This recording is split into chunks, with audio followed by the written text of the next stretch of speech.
feel like this defense has kind of caught their stride here the last couple of weeks. I mean, I know you lost Saturday, but had a pretty solid game. Where do you feel you're at defensively? I feel that we're improving. I mean, especially, from the earlier part of the season, we definitely got so much better, but definitely we got a long ways to go yet before we're the group that we want to be. And, I thought we had some good plays in A&M and in KU, but when it all comes down to it, we didn't execute at the end of the game. And that's the biggest thing we need to improve on, is executing throughout the game, not just, to start out or, to finish. We got to be consistent in our execution throughout. And that's the biggest thing we got to work on yet. And I hope that we can definitely improve on that this week. I know everybody points to the call on Courtney on that roughing the passer around here and thought it was a bad call, but as a defense, you still disappointed after that you weren't able to hold them down? Yeah, definitely. I mean, no matter what, penalties get thrown against us, we still got to go out there and execute, no matter the circumstance. And, yeah, it hurt us a lot, thinking that we're off the field, giving the offense back the ball to go score for us. But it didn't happen, and we didn't execute after that. And, that's just our fault. We got to, shore that up and get better. Jared, what type of pressure's on you guys this week to win this game against Colorado? We're not really looking at it that we have to win this game because of the Big 12. We're just going out because we want to win this game. If we take the mindset that we absolutely have to win, it's a must win.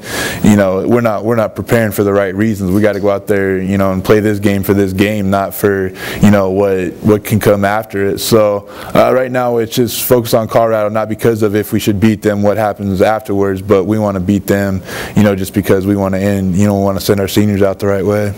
Jared, talk about this Colorado team. It seems like a totally different team these last 2 weeks. What kind of team is coming in? A very, rejuvenated team. I don't know what, goes on in their camp, but you definitely saw a little more juice, on the film and just how they've been winning the last couple games. So, like I said, I don't know what goes on down there, but definitely it's a different team than what we saw from the beginning of the year, and we're expecting, a great game, Saturday or Friday it is. But definitely, whenever Colorado plays us, they always play hard, and we got to be ready to play harder. Hey, Jared, is this an angry team? You guys, not Colorado. Yeah, I'd say a very, motivated team going in. What transpired, the last couple of days. Yeah, it hurts, and it's tough to take, but it just gives us that much more motivation going into this week. Your coach apologized for the day on the sideline. Should he apologize? I don't think so. I mean, that's just coach sticking up for us. For those who were there, you got to be there to really understand what was happening. But, I mean, that's just coach showing his fire. And, I was the same way. You didn't see that. But, no, I don't think he should apologize. That's just coach being coach, and I got his back no matter what. You've been on the other end of one of those. Oh, for sure. I mean, everybody has, but it's just part of it. Just everybody gets blown on every now and then, but I mean, it's for a good reason. It's not just because he likes to yell at people. It's for a reason. It's either you done something wrong or something needs to be corrected. So, I mean, everybody's been on that part of it. Can you talk about how frustrating it is maybe to be on the end of one of those when you feel like you're kind of getting slighted by the referees and there's nothing you can do about it? I mean, talk about the emotion there. You just got to come out that much more harder, and I mean, it's tough, especially when things aren't going your way at all. But you just got to get more. You got to put a little more effort into it. You got to be a little more motivated because you got to work harder to get the job done. And I thought this group's done a great job of that throughout the season, and we just didn't do that Saturday, and it's just something we got to work on, and we'll get better at it. Oh, yeah. Who's scarier to take a reading from, Bo or Carl?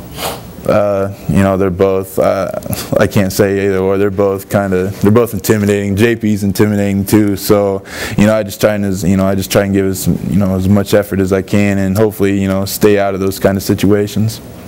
Did you see what happened with Carl after the game?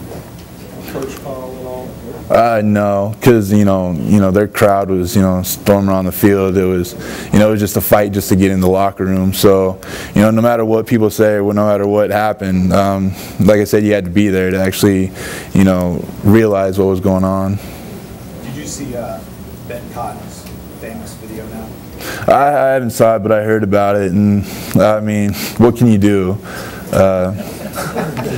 you know, the guy, he was just getting railed on. But, I mean, they didn't make the call, so, I mean, there's not a lot of complaining we can do about it anymore. How often is that? Don't expect you to give me any specific instances, but you've been in enough dog piles to know how common this practice is. Have you seen it or, I guess, felt it at times? Well, everybody's been a part of it. I don't know if it's, I've never been in where it's been that blatant, but yeah, definitely every dog pile has its, you know, little pinches there, grabs there. It's just part of it, and yeah, we take it as much as we dish it out. So, I mean, it's not part of football, but it's just kind of the antics that go on underneath the pile, which is expected.